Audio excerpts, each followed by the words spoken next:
श्रीमन्महागणाधिपतये नमः। श्रीशाम्ब सदाशिवाय नमः। हरिः ओम्।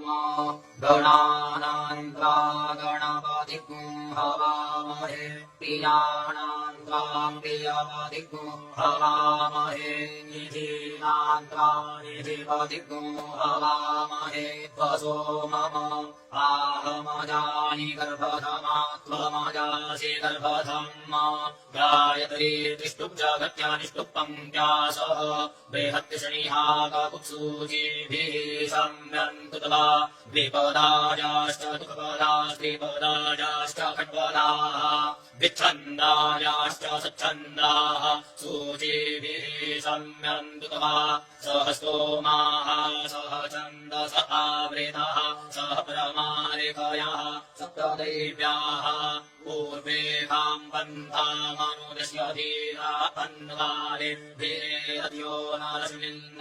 जज्जाग्रतो दूरमुदैति दैवन्तदु सुप्तस्य तथैवैति दूरङ्गमम् ज्योतिकाञ्ज्योतिरेकन्तन्मे मनः शिवसङ्कल्पमस्तु येन कर्माण्यपसो मनीषिणो जग्ने गृह्णन्ति विदते कुटीलाः जदपूर्वम् यक्षमन्त्रः प्रजानाम् तन्मे मनः शिवसङ्कल्पमस्तु जगज्ञानमुदचेतोभिश्च ज्योतिरन्तरमृतम् प्रजासु यस्मान्नरिते किञ्चन कर्म क्रियते अन्मे मनः शिवसङ्कल्पमस्तु येनेदम् भूतम् भुवनम् भविष्यत्परिगृहीतममृते न सर्वम् येन यज्ञस्तायते सप्तभूता तन्मे मनः शिवसङ्कल्पमस्तु यस्मिन्द्रिशः सामजजुगुंभि तस्मिन् प्रतिष्ठिता रचनाभाविवादाः यस्मिन् चित्तगुं सर्वमोदम् प्रजानाम् तन्मे मनः शिवसङ्कल्पमस्तु सुखारतिरश्वानि वजन्मनुख्यान्ने नीयते भीषो निर्वाचिनतिव रत्नतिष्ठन् जलधिरञ्जविष्ठन् तन्मे मनः शिवसङ्कल्पमस्तु हरिः ओम् सहस्रशीरिता पुरुषः सहस्राक्षः सहस्रपादो स भूमिम् सर्वतस्मिर्वाप्यतिष्ठद्दशाङ्गुलम् पुरुषते वेदम् सर्वम् जडभूतम् यच्च भाव्यम् भूतामृतत्वस्येषानो जगन्येनातिरोहति एतावानस्य महिमा तोजायांश्च पुरुषः पादोऽस्य वृषभाभूतानि द्विपादस्यामृतम् दिवि द्विपादोर्भूतैर्पुरुषः पादोऽस्येहा भवत्पुनः ततो विश्वम् व्यक्रामत्साशनानशने अभि ततो विराटजायनभिराजो अधिपुरुषः सजातो अत्यरिच्यत पश्चाद्भूमिमथो पुरः तस्माद्यज्ञात् सर्वभूताः सम्भृतम् विकलाद्यम् पशुंस्तांश्चक्रे वायव्यानारण्या ग्राम्याश्च ये तस्माद्यज्ञात् सर्वभूतरेषाः सामानि जज्ञिरे छन्दांसि जज्ञिरे तस्माद्यजुस्तस्मादजायत तस्मादश्वा अजायन्त देवेजो भयादतः गावो जज्ञिरे तस्माज्जाता अजावयः रञ्जज्ञम् बलिखिप्रौक्षन् पुरुषम् जातमग्रतः तेन देवा अयजन्त साध्य हृदयश्च ये यत्पुरुषम् व्यदधुरुपतिधाव्यकल्पयन् मुखम् किमस्यासीत्किम् बाहू किमूरूपादा उच्येते ब्राह्मणोऽस्य मुखमासीदाहू राजन्यः कृतः पूरोतस्य जन्मैषः अनुव्याकुशूद्रो अजायत चन्द्रमा मनसो जातश्चक्षोः सूर्यो अजायत श्रोत्राद्वायुश्च प्राणश्च मुख गगनिरजायत नाभ्या आसीदन्तरिक्षकुं शीर्ष्णोद्यौः समवर्तत पद्भ्याम् भूमिर्दिशः श्रोत्रा तथा लोकाम् अकृपयन् यत्पुरुषेण हविता देव यज्ञमतन्वत वसन्तोऽस्यासीदाज्यम् ग्रीकमिदमः शरद्भिः सप्तास्यासन् परिधयस्तिः सप्तसमिधाः कृताः देवा जग्नन् तन्वाना अबध्नन् पुरुषं पशुम् जग्नेन यज्ञमयजन्त देवास्तानि धर्माणि प्रथमान्यासन् तेहनाकम् महिमानः सचन्त चक्रपूर्वे साध्याः सन्ति देवाः अद्भ्यः संवृताः पृथिव्यैरसाच्च विश्वकर्मणः समवर्तनागे तस्य त्वष्टाभिगनध्रूपमेति तन्मतस्य देवत्वमाया नामकरे वेदाहमेदम् पुरुषम् महान्तमादित्यवर्णम् तमसः परस्तात् तमे अभ्युदित्वादिमृत्युमेति नान्यः पन्था विद्यते जनाय प्रजापतिश्चरति गर्भे अन्तर्जायमानो बहुलाभिजायते तस्य योनिम् परिपश्यन्ति धीरास्तस्मिन् नातस्त्रभुवनानि विश्वा यो देवेभ्य आतपति यो देवानाम् पुरोहितः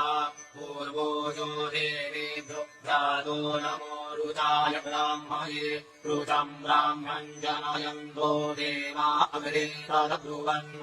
यस्मैवम् ब्राह्मणो विद्या तस्य देवा असन्वशे श्रीष्टते लक्ष्मीश्च पत्न्या बहूनाते पाशे नक्षत्राणि रूपमश्विनौ व्यात्रम् इषन्निधानामुम् इधान सर्वलोकम् इधान हरिः ओम् आशुशिशानो देवो न देवो घनाघनः शोभनश्च रेखणीनाम् सङ्क्रन्दनो निमिष एकवीरः शतपुंसेना अजयत्साकमिन्द्रः सङ्क्रन्दनेनानिमिषेण विष्णुना दुःखारेण दुश्चवनेन विष्णुना तदिन्द्रेण जयत तत्सर्वञ्जुधो न इहुहस्तेन वृष्णा स इहुहस्तैः स निखङ्गे कृपशी सद्गस्रष्टा स युध इन्द्रो गणेन सगुंसिष्टलिप्सोमपाबाहु सद्गुणखण्डमाग्रविहिताभिरस्ता बृहस्पते परिदेयादते रक्षोः इतराम् अपगाधमानः प्रभञ्जन्सेनाः प्रवृणम् जुधा जयन्नस्माकमेध्यवितारथानाम्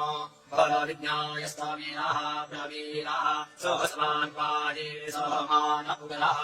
अभिवीरो अभिसत्वासहो जायैतमिन्द्रथमातिष्ठगोविदो गोत्रभिदम् गोविदम् वज्रबाहुञ्जयन्तमश्वप्रवेणम् तमोजसा इमगो सजाता अनुवीरयध्वमिन्द्रगुं सखायो अनुसगुरभम् अभिगोत्राणि सहसा गाहमानोदयोऽभिनः शतमन्युविन्दः दुष्टवनः प्रेतनाकाडयुभ्यो मातपुंसेना अवतु प्रयुत्सु इन्द्र आसान्मेधा बृहस्पतिर्दक्षिणा यज्ञः पुर एतु सोमः देवसेनानामभिभञ्जनीनाञ्जयन्तीनाम् मरुतो जन्त्वग्रह्म इन्द्रस्य विष्णो वरुणस्य राज्ञ आदित्यानाम् मरुताग्निशर्वग्रह्म महावनसाम्भुवनस्य वानाङ्गोः देवानाम् जयतामुदस्तात्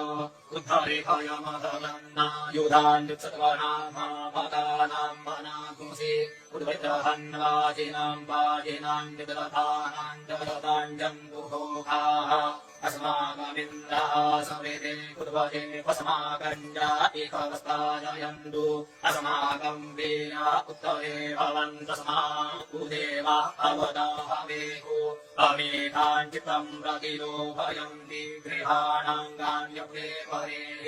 अभिप्रेहि निर्धारत्सुशोभैरन्ध्रेणामितास्तवसा सजन्ताम् अवशिष्टावरापदशरभ्ये ब्रह्मसगोषिते गच्छामि तदान् प्रपद्यस्व मामीकान् कञ्चनोचितः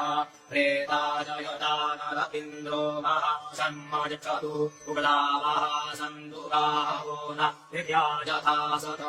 असौ जासेना मरुतः परेहामभ्यैति न ओजसा स्पर्धमाना ताङ्गूहत तमसा पव्रतेन यथाहि अन्यो अन्यन्न जानन्न जत्रवाणाः सम्पतन्ति कुमाराभिषिखा इव तन्न इन्द्रो बृहस्पतिरदितिः सर्वमगच्छतु विश्वाः सर्वमगच्छतु मर्माणि ते ब्रह्मणा चादयामि सोमस्वा राजामि तेनानुमस्ताम् पुरोर्परीयो करुणस्ते कृणोतु जयन्तन्वानुदेवा वदन्तु तैः ओम् विभ्राट्वेहद्विवतु सौम्यम् मध्वा युद्धदज्ञपदावविहूतम् पादजूतोजो अभिरक्षतित्मना प्रजाः उपोखपुरुधाभिराजति उदत्यञ्जातवेदसन् देवम् वहन्ति केतवः देशे विश्वाय सूर्यम् जेनापावकचक्षसा भुरण्यन्तम् जनाम् अनु त्वम् वरुण पश्यसि दैद्रावध्वजो आगतम् रथेन सूर्यत्वचा मध्वाजन्यतु समञ्जाते तम् प्रज्ञातायम् वेदश्चितरम् देवानाम् तम् प्रज्ञाता पूर्वथा विश्वते माता ज्येष्ठदातिम् वरेकरग्सविदम् प्रवीचीनम् वेदनम् दोहसे दुनिमा सुञ्जयन्तमनुया सुपर्धसे अयम् वेदश्चोदय कृष्णीगर्भा ज्योतिर्जरायुर्नगसोऽभिमाने इममपाग्निसङ्गमे सूर्यस्य शिशुन्नपितरा मतिभिहन्ति चितलम् देवानामुदगादनीकम् चक्षुरमित्रस्य वरुणस्याग्नेः आप्राद्या वा पृथिवी अन्तरिक्षगु सूर्य आत्मा जगतस्तस्तु कश्च आनपिराभिर्दिरथेषु षष्टिर्विश्वानरः सविता देवतेषु अपि यथा युवानो मत्सधानो विश्वम् जगदभिपितुदेवनीका जगद्यगच्छतित्रहन्नुदगा अभिसूर्य सर्वम् तदिन्द्रदेवशे तारणिर्विश्वादरि सदूर्जोतिर्वेदसि सूर्य विश्वमादासि रोचनम् तत्सूर्यस्य देवत्वन्महित्वम् मयागतोर्भितरगु सञ्जहार जलेदयुक्तः हरितः सदस्तादाद्रात्रिपासस्तनुते शिवस्मै तन्मित्रस्य वरुणस्याभिचक्षे सूर्यो रूपम् कृणुतेर्जौरूपस्ते अनन्तमन्यनुषदस्य पाजः कृष्णमन्यधरिताः सम्भरन्ति पद्महा असि सूर्यवडादित्यमहा असि महस्ते सदो महिमा परस्य तीर्थ देवमहा असि वत्सूर्यश्रवसा महा असि देवमहा असि मन्त्रा देवानामसुजः पुरोहितोऽपि ज्योतिरदाभ्यम् छायन्त इव सूर्यम् विश्वे इन्द्रस्य वक्षत वसूनिजाते जनमान ओजसा प्रतिभागन्नदीधिमा अधिया देवा उदितः सूर्यस्य निरग्नु भासः विक्रीतानिरवध्यात् तन्नो मित्रो वरुणो मामहन्तामदितिः सिन्धुः पृथिवी उदद्यौः आकृष्णेन रजसा प्रतमानो निवेशयन्नमिदम् मर्त्यन्द्र हिरण्ययेन सविता रथेन देवो याति भुवनानि पश्यन्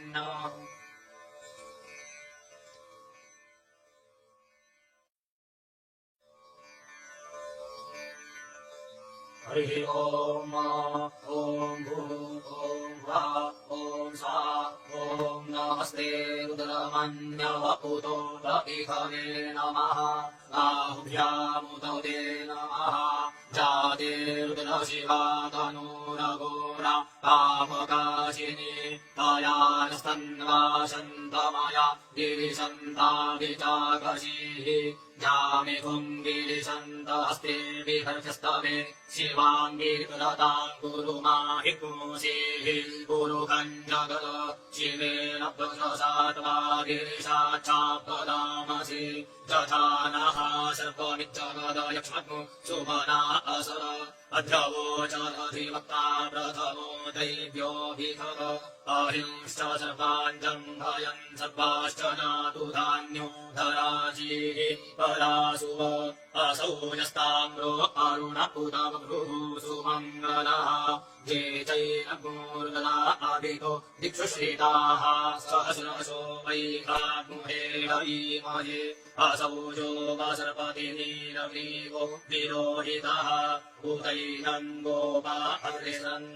अदृशन्नुदहार्जः सदृष्टो मृडयातिनः नमोऽस्तु नीलग्रीवाय सहस्राक्षाय विभुगे अथो ये अस्य सर्वानो हन्तेभ्यो परम् नमः प्रमुञ्चधन्वनस्त्वमुभयो नान्योजाम याश्वते हस्त इह वा परादा भगवो गम विद्यन्धनुमुखप्रतियोऽपि शल्यो मानवाङ्कुत अदेशन्नस्य जा इह वपाभुतस्य निखम् गतिः जातेः तिम्मीडुष्टमस्ति बभूव ते धनुः तयास्मान् विश्वतस्त्वमयक्ष्मया परिभुज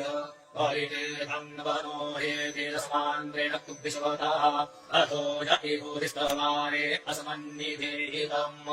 अवतप्यधनुष्वग्नो सहस्राक्षसते कुदे निशीर्जशल्यानामुखां शिवो नः सुमना भव नमस्त आयुधायानातताय कृष्णवे उभाभ्याम् तते नमो बाहुभ्याम् तव धन्वने मानो महान्तमुतमानो अर्भकम् मान उक्षन्तमुतमान उक्षितम् मानोपधीः वितलम् मोदमातरम् मानः क्रियास्तन्वो रुद्ररीरिखः मानस्तो वेदनये मान आयुधिमानो गोपुमानो अश्वे कुरीरिखः मानो वीरान् रुद्रभामिनोपधीरिह विकमन्तः सदवितवाहवामहे नमो हिरण्यवाहवे सेनान्ये दिशाम् च पतये नमो नमो भिक्षेभ्यो हरिकेशेभ्यः वसूनाम् पतये नमो नमः शक्तिञ्जराय धीमते पथीनाम् पतये नमो नमो हरिकेशायोपवीतिने पुष्टानाम् पतये नमो नमो वृषाय व्याधिने नानाम् पतये नमो नमो भवस्य हेत्यै जगताम् पतये नमो नमो हृदयाय तथायिने क्षेत्राणाम् पतये नमो नमः सूताय हन्त्यै वनानाम् पतये नमो नमो रोहितायस्तपतये वृक्षाणाम् पतये नमो नमो भुवन्तये पारिवस्त्रतायोगधीनाम् पतये नमो नमो मन्त्रिणे पाणिदाय कक्षाणाम् पतये नमो नमः उच्चैर्घोषाय क्रन्दयते पत्नीनाम् पतये नमो नमः कृष्णाय दयाधावते सत्वनाम् पतये नमो नमः सहमानाय निव्याधिराव्याधिनीनाम् पतये नमो नमो निखङ्गिने ककुभायस्तेनानाम् पतये नमो नमो निचेरवे परिचरायारण्यानाम् पतये नमो नमो वञ्चते परिवञ्चते स्थायूनाम् पतये नमो नमो निखङ्गिन विबुधिमते तस्कराणाम् पतये नमो नमः श्रितायुभ्यो जिगाग्मुसभ्यो मुष्णताम् पतये नमो नमो श्रीमद्भ्यो नक्तञ्चरभ्यो विनिन्दानाम् पतये नमः नमः श्रीगिणे गिरिधराय गुरुञ्चानाम् पतये नमो नमः इभुमद्भ्यो धन्वायिभ्यश्च वो नमो नमः धन्वानेभ्यः प्रतिदधानेभ्यश्च वो नमो नमः आयच्छद्भ्यो सद्भ्यश्च वो नमो नमो विवेदभ्यो विद्यभ्यश्च वो नमो नमः स्वपद्भ्यो जाग्रद्भ्यश्च वो नमो नमः शयानेभ्य आसीनेभ्यश्च वो नमो नमस्तिष्ठद्भ्यो धावद्भ्यश्च वो नमो नमः सभाभ्यः सभापतिभ्यश्च वो नमो नमो श्वेभ्यो स्वपतिभ्यश्च वो नमो नमः व्याधिनेभ्यो विविद्धन्ति यश्च वो नमो नमः गणाभ्यश्च पतिभ्यश्च वो नमो नमो गणेभ्यो गणपतिभ्यश्च वो नमो नमो प्रादेभ्यो प्रापतिभ्यश्च वो नमो नमो वृक्षेभ्यो वृक्षपतिभ्यश्च वो नमो नमो विरूपेभ्यो विश्वरूपेभ्यश्च वो नमो नमः सेनाभ्यः सेनानिभ्यश्च वो नमो नमो रथिभ्यो अरथेभ्यश्च वो नमो नमः क्षत्रिभ्यः सङ्ग्रहीतेभ्यश्च वो नमो नमो महर्भ्यो अर्भकेभ्यश्च वो नमः नमस्तक्षभ्यो रथकारेभ्यश्च वो नमो नमः पुरारेभ्यः कन्मारेभ्यश्च वो नमो नमो निवारेभ्यः कुञ्जिष्टेभ्यश्च वो नमो नमः स्वरिभ्यो मृगायुभ्यश्च वो नमो नमः सभ्यः स्वापतिभ्यश्च वो नमो नमो भवाय च वराय च नमः षड्वाय च पशुपतये च नमो नीलग्रीवाय च शितिकण्ठाय च नमः प्रप्रतिमे च पित्तकेशाय च नमः सहस्राक्षाय च शतधन्वने च नमो गिरिशयाय च शिविष्टाय च नमो मे दुष्टमाय जेकुमते च नमो रसवाय च वामनाय च नमो बृहते च परिहीयसे च नमो कृताय च सविधे च नमो ग्राय च प्रथमाय च नमः आशवे च चिराय च नमः शीघ्राय च शीघ्राय च नमः ऊर्म्याय च वसवन्याय च नमो नादेयाय च दीप्याय च नमो ज्येष्ठाय च वरिष्ठाय च नमः ऊर्ध्वजाय च परजाय च नमो मध्यमाय च पवनाय च नमो जगन्याय च बुद्ध्याय च नमः शोभ्याय च प्रतिसजाय च नमो जाम्याय च क्षेम्याय च नमः श्लोक्याय च वसान्याय च नमः उपजाय च कल्याय च वन्याय च रक्षाय च नमः शवाय च प्रतिशवाय च नमः सुखेनाय च सुरथाय च नमः शूराय च वभेदिने च नमो विन्मिने च कवचिने च नमो वर्मिणे च परूदिने च नमः सुधाय च सुरसेनाय च नमो दुन्दुभ्याय च हनन्याय च नमो विष्णवे च प्रवेशाय च नमो निखण्डिने च बुधिमते च नमस्तीक्षे कवे च युधिने च नमः स्वायुधाय च सुधन्वने च नमः सुत्याय च पत्याय च नमः काट्याय च नीप्याय च नमः तुल्याय च सरस्याय च नमो नादेयाय च वैशन्ताय च नमः कुप्याय च वट्याय च नमो वीर्याय च तप्याय च नमो मेघ्याय च विद्युत्याय च नमो पर्याय च पर्याय च नमो वात्याय च वेग्याय च नमो वास्तव्याय च वास्तुकाय च नमः सोमाय च गणाय च नमस्ताम्राय च गुणाय च नमः शङ्गवे च पशुपतये च नमः उग्राय च भीमाय च नमो देवताय च दूरे वधाय च नमो हन्त्रे च हनीयसे च नमो वृक्षेभ्यो हरिकेशेभ्यो नमस्काराय नमः शम्भवाय च मयो भवाय च नमः शङ्कराय च मयस्कराय च नमः शिवाय च शिवतराय च नमः पार्जाय च पार्जाय च नमः प्रकरणाय चोत्तरणाय च नमस्तीर्थ्याय च कूल्याय च नमः शक्याय च भेन्याय च नमः श्रीकट्याय च प्रभाषाय च नमः त्रिपुंशिलाय च क्षयणाय च नमः प्रवर्धिने च पुरस्ताये च नमः हिरण्याय च प्रपथ्याय च नमो कृत्याय च गोष्ठ्याय च नमस्तल्याय च वेशाय च नमो निरुद्राय च निवेद्याय च नमः काट्याय च वरिष्ठाय च नमः सुख्याय च हरित्याय च नमः पापुंसप्याय च रजस्याय च नमो लोप्याय चोलप्याय च नमः पूर्व्याय च सूर्व्याय च नमः पर्णाय च पर्णशदाय च नमः दूरमाणाय च विरते च नमः आकिरते च प्रकिरते च नमः इकुभ्यो धर्मकृष्णवो नमो नमो वः गिरिवेभ्यो देवानाग्नेभ्यो नमो विचिन्वतेभ्यो नमो विक्षीणतेभ्यो नमः आनिरेहतेभ्यः ग्रावे अन्धसस्पदे दरिद्रनीललोहितो आसाम्रजानामेकामशूनाम् भेर्मारोन्मोचनः पिञ्चनामवतो इमारुद्राय तवसे कमर्दिने च यद्वीराय प्रभरा महे मदीः यथा शमसद्विपदे चतुपदे विश्वम् पुष्टम् ग्रामे अस्मिन्ननादुरम् जागेर्शिवातनुः शिवा विश्वाभेकगी शिवारुतस्य भेकगीतयानो मृडजीवसे परिणोरुद्रस्य एकृपेण प्रोपरित्वे तस्य जन्मतिर्गायोः अवस्थिरामगभ्यस्तानुभवेष्पोगायतनयाय मृड मीदुष्टमशिवतमशिवो नः सुमना भव परमेर्वृक्ष आयुधन्निधाय वृत्तिम् वसानः चरपिनाकम् विप्रदागहि विकीर्द्रविरोहित नमस्ते अस्तु भगवः चास्ते सहस्रगुहेतयोऽन्यमस्मन्निव वन्तु ताः सहस्राणि सहस्रशोभाभूस्तव हेतयः तासामीशानो भगवः पराजीनामुखाकृति असङ्ख्याता सहस्राणि ते रुद्रा अभिभूम्याम्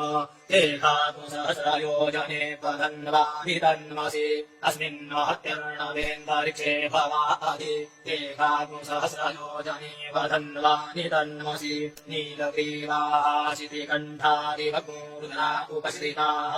एकाकु सहस्रयोजने पतन्वानि तन्मसि नीलग्रीवाशितिकण्ठाः सर्वाधः समाचराः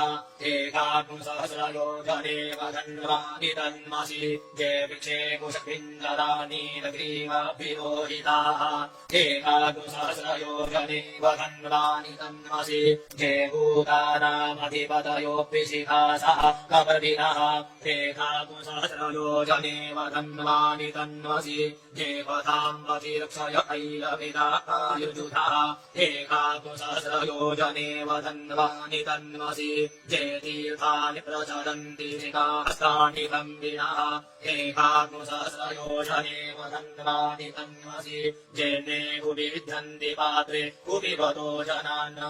एकादशसहस्रयोजने वधन्वानि तन्मसि ज एतावन्तश्च भूयाकुंसश्च दिशो रुद्राविदस्तिरे एकादशसहस्रयोजने वधन्वानि तन्मसि नमोऽस्तुर्दरेभ्यो जे दिवि देहाम्बरिकमिकवः तेभ्यो दश प्राचीर्दश दक्षिणा दश प्रतीचीर्दशोदीचीर्दशोर्ध्वाः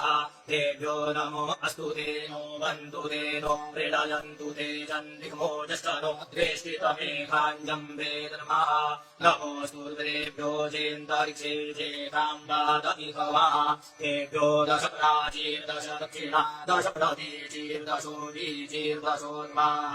तेभ्यो नमो अस्तु ते नो बन्तु ते नो प्रेडयन्तु ते चन्द्रिमोजश्च नो द्वेष्टितमेकाञ्जम्बे धर्मः नमोऽस्तुर्दरेभ्यो जे दिव्याञ्जेह मन्नमिकवः तेभ्यो दश प्राचीर्दश दक्षिणा दश प्रतीचीर्दशोदीचीर्दशोर्ध्वाः तेभ्यो नमो अस्तु ते नो बन्तु ते नो मृडयन्तु ते चन्द्रिमो यश्च नो द्वेष्टितमेकाञ्जम्बे दद्मः ॐ सा ॐ वा ॐ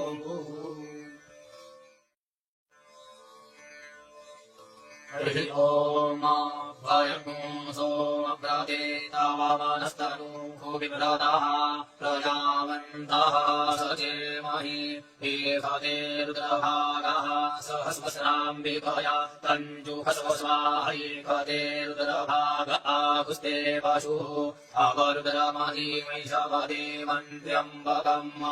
जधानो कस्य सस्करव्यथानः श्रेयसस्करव्यथानो व्यवसाय यातो भेखजमसि भेखजम् गवेश्म यपुरुखाय भेखजम् सुखम् मेघाय मेख्यै त्र्यम्बकम् जजामहे सुगन्धिम् पुष्टिवर्धनम् उर्वारुकमिव बन्धनान् मृत्योर्मुक्षीयमामृतात् त्र्यम्बकम् जजामहे सुगन्धिम् प्रतिवेदनम् उर्वारुकमिव बन्धनादितो मुक्षीयमामुदः एतत्ते रुद्रा वसन्तेन परो मूजवतोभिः अवदधन्वापि नागावसः कृत्तिवासा अहिपुंसन्नः शिवोतिः त्र्यायुगम् जमदग्नेः कश्यपस्य त्र्यायुगम् जदेवे कुत्र्यायुगम् तन्नो अस्तु त्र्यायुगम् शिवो नामासि स्वभितिस्ते पिता नमस्ते अस्तु मामाहिपुंसीः निवर्तयाम्यायुकेनाद्याय प्रजनन यराय समोघाय सुप्रजास्त्वाय सुदीर्घाय हरिः ॐ कृष्ट भीमश्च ध्वान्तश्च धूरिश्च सा सम्भांश्चाभियुगाशभिक्षिपः स्वाहा अग्निग्मोहृदयेनाशनिग्मोहृदयाग्रेण पशुपतिम् कृष्णहृदयेन भवञ्जघ्ना सर्वम् तस्नाभ्यामीशानमन्युना महादेवमन्तः परिशन्ति देवम् वरिष्ठुना वसिष्ठहनुः शिङ्गीयोषाभ्याम् उग्रल्लोहितेन मित्रकु सौव्रतेन रुदलन्दौव्रतेनेन्द्रम् प्रक्रीडेन मरुतो बलेन साध्यान्तमुदा भावस्य कण्ठ्यग्मो रुद्रस्यान्तः पार्श्वम् महादेवस्य जगिन् सर्वस्य वरिष्ठुः पशुपतेः पुरीतर लोमभ्यः स्वाहा लोमभ्यः स्वाहा त्वचे स्वाहा त्वचे स्वाहा लोहिताय स्वाहा लोहिताय स्वाहा मेरुभ्यः स्वाहा मेरुभ्यः स्वाहा मातुसेभ्यः स्वाहा मातुसेभ्यः स्वाहा स्नावभ्यः स्वाहा स्नावभ्यः स्वाहा स्तभ्यः स्वाहा स्तभ्यः स्वाहा मज्जभ्यः स्वाहा मज्जभ्यः स्वाहा रेतसे स्वाहा वायवे स्वाहा आयासाय स्वाहा प्रायासाय स्वाहा सञ्जासाय स्वाहा प्रियासाय स्वाहोद्यासाय स्वाहा शुचे स्वाहा शोचते स्वाहा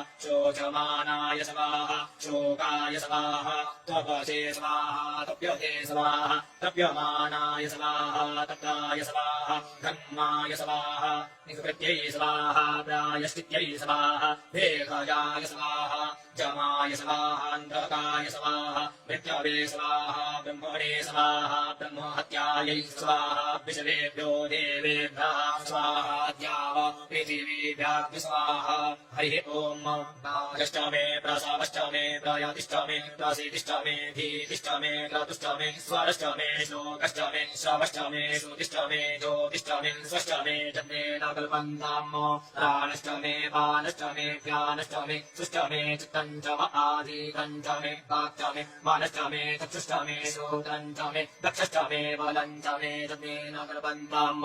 ओजश्च मे सहश्च आत्मा च मे तनुश्च मे शर्म च मे ब्रह्म च मे गानि च मे स्थीनि च मे परुक्ति च मे शरीराणि च आयुश्च मे जरा च मे जन्मेन कल्पन्ताम् ज्येष्ठम् च आधिपत्यम् च मे मन्युश्च मे भावश्च मे मश्च मे भश्च मे जेमा च मे महिमा च मे परिमा च मे रथिमा च मे परिधिमा च मे द्राघिमा च मे वृद्धम् च मे वृद्धिश्च मे जन्मेन कल्पन्ताम् सत्यम् च मे श्रद्धा च मे जगच्च मे धनम् च मे विश्वम् च मे महश्च मे क्रीडा च मे मोदश्च मे जातम् च मे जनिक्षमाणम् च मे सूक्तम् च मे सुकृतम् च मे जन्मेन कल्पन्ताम्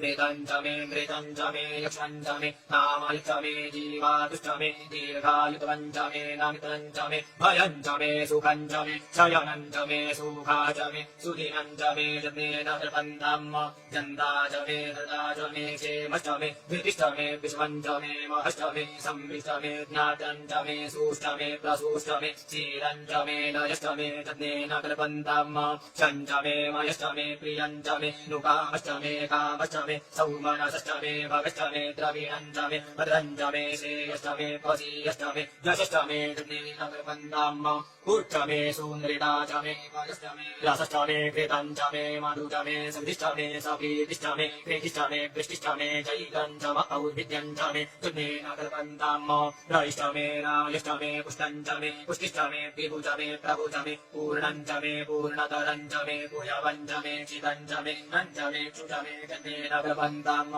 वित्तम् च मे प्रेत्यम् च मे भूतम् च मे पवित्रम् च मे सुगम् च मे सुपथ्यम् च मृतम् च मृतिश्च मे कृतम् च मे कृतिश्च मे मतिश्च मे सुमतिश्च मे जन्मेन कल्पन्ताम् वीरायश्च मे जवाश्च मे माघाश्च मे तिलाश्च मे मुद्गाश्च मे खल्वाश्च मे प्रियङ्गवश्च मे नवश्च मे श्यामाकाश्च मे नीवालाश्च मे गोधूमाश्च मे मसूराश्च मे जन्मेन कल्पन्ताम् अश्मा च मे मृत्तिका च मे वीरायश्च मे कर्पताश्च मे सीकताश्च मे वनस्पतयश्च मे हिरण्यम् च मे यश्च मे श्यामम् च मे लोहम् च मे सीसम् च मे प्रभु च मे जन्मेन कल्पन्ताम् अग्निश्च म आपश्च मे विरुधश्च म ओहरयश्च मे कृष्णपचाश्च मे कृष्णपचाश्च मे ग्राम्याश्च मे पशव आरण्याश्च मे वित्तम् च मे वित्तिश्च मे भूतम् च मे भूतिश्च मे जन्मेन कल्पन्ताम् वसु च मे वसतिश्च मे कर्म च मे शक्तिश्च मे तश्च म एवश्च म इत्याच मे गतिश्च मे जन्मेन कल्पन्ताम् अग्निश्च म इन्द्रश्च मे सोमश्च म इन्द्रश्च मे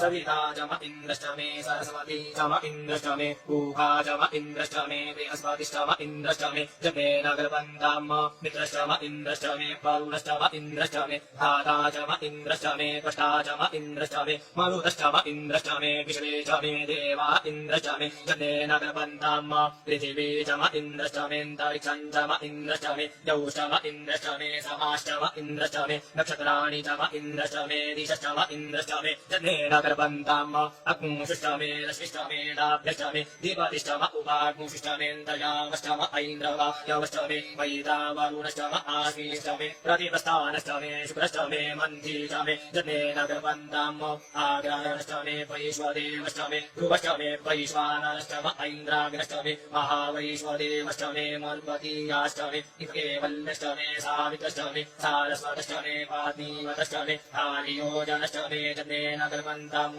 सूर्यश्च मे चमसा च मे वायुव्यानि च मे द्रोणकलशश्च मे ग्रावाणश्च मे दीपवने च मे भूतवृक्ष म आधव वनीयश्चमे वेदिश्चमे परिश्चमे वरेतश्चमे स्वगाकारिश्चमे जनेन कल्पन्ताम् अग्निश्चमे ब्रह्मश्चमे कश्चमे सूरजश्चमे प्राणश्चमे स्वमेधश्चमे पृथिवी चमे दिदिश्चमे दिदिश्चमे द्यौश्चमेऽङ्गुलया शकवलयो दिशश्चमे जनेन कल्पन्ताम् प्रेतञ्चमे ऋतश्चमे तपश्चमे संवत्सरश्चमे होरात्रे पूर्वशीवे बृहद्रथन्तरे चमे जनेन कल्पन्ताम् एकाचमे तिसश्चमे तिसश्चमे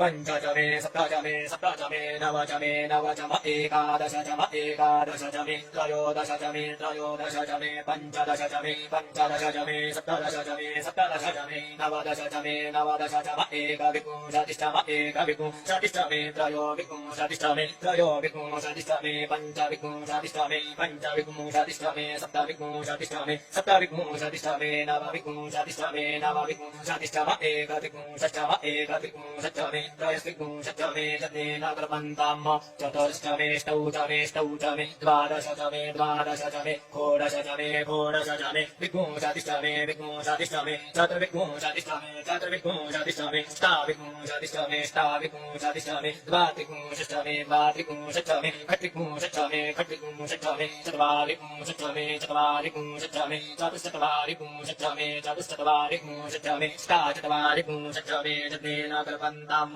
द्व्यविश्चमे द्व्यवीचमे द्वितीयवाच्चमे द्वितीयौहीचमे पञ्चाविश्चमे पञ्चावीचमे त्रिवत्सश्चमे त्रिवत्साचमे तृजवाच्चमे तृजोहीचमे जनेन कल्पन्ताम् पष्टवाच्चमे पष्टौहीचम उक्षाचमे वशाचम एकवश्चमे देहश्चमे अर्वांश्चमे धेतश्चमे जनेन कल्पन्ताम् पाजाय स्वाहा प्रसवाय स्वाहा बीजाय स्वाहा प्रसवे स्वाहा प्रसवे स्वाहा रसवतये स्वाहा नेमुदाय स्वाहा मुदाय वैनगूषिणाय स्वाहा विनगूषिणान्त्यायनाय स्वाहान्त्याय भुवनाय स्वाहा भुवनस्य पतये स्वाहाधिपतये स्वाहा प्रजापतये स्वाहा ईयन्ते नान्निद्राय जन्दासि चमन ऊर्जित्वा पृष्ठेत्वा प्रजानान् त्वाधिपत्याय आयुजनेन कल्पताम् प्राणो जनेन कल्पताम् चक्षुर्जनेन कल्पताम् श्रोत्रम् जनेन कल्पताम् वाग्यनेन कल्पताम् मनो जनेन कल्पताम् आत्मा जनेन कल्पताम् ब्रह्मा जनेन कल्पताम् ज्योतिर्जनेन कल्पताम् कृष्णजनेन कल्पताम् पृष्ठम् जनेन कल्पताम् जन्यो जनेन कल्पताम् सोमश्च जुष्टनिक्षसामञ्च सदेव अगन्मा वेदा अभूम प्रजापतेः प्रजा अभूम वेद स्वाहा हरिः ॐ दीर्घं वाचं प्रपदे मनोजजुः प्रपदे सामप्राणं प्रपदे चक्षुः श्रोत्रं प्रपदे वागोजासरौजो मय प्राणापानौ जन्मे चिरं चक्षुः हृदयस्य मनसो वातिकरेणं बृहस्पतिं मे तद्दधातु शन्नो भुवनस्य यस्पतिः प्रयानश्चित आभुवदूति सदा मेघा सखा प्रयाशतिष्ठया वृता तस्मा सद्यो मदानामकु इष्टो मत्सरन्दसः क्रीडाचिदारुजे वसु अभि पुनः सखीनामभिता जयकरेणाम शतं भवास्यूतिभिः कयाद्वन्न ऊद्या विप्रमन्दसे बृहन्न कयास्तोतिभ्य आवर इन्द्रो विश्वस्य राजति शन्नो अस्तु द्विपदे शञ्चतुपदे शन्नो मित्रः शम्वरुणः शन्नो भवद्वर्षमा शन्न इन्द्रो बृहस्पतिः शन्नो विष्णुरुग्रमः शन्नो गातः भवदाग्नो शन्नस्तवतु सूर्यः शन्नः कनिप्रददेवः पर्जन्यो अभिवलिकतु अहानि सम्भवन्तु नः शकुरात्रिः प्रतिदीयताम् शन्न इन्द्रामे भवतामवोभिः शन्न इन्द्रा वरुणाराधव्या शन्न इन्द्रापूषणापाय साधौ शमिन्द्रा सोमा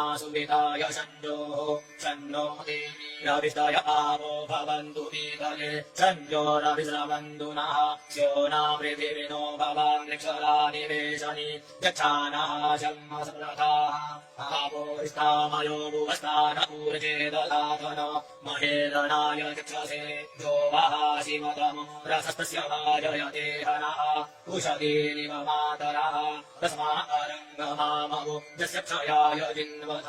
आपो जनयथा जनः द्यौः शान्तिरन्तरिक्षको शान्तिः पृथिवी शान्तिरामः शान्तिरोखदयः शान्तिः वनस्पतयः शान्तिर्विश्वे देवाः शान्तिर्ब्रह्म शान्तिः सर्वगुण शान्तिः शान्तिरेव शान्तिः सामा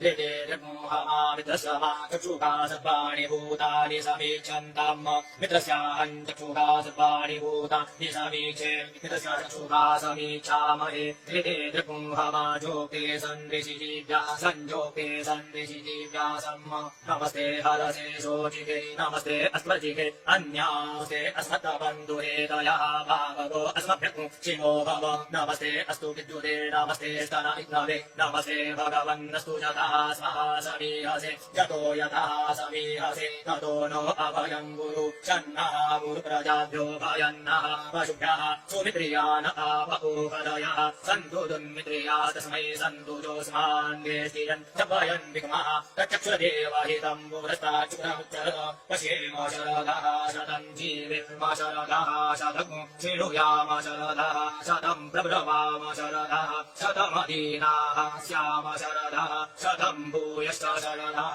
शरादो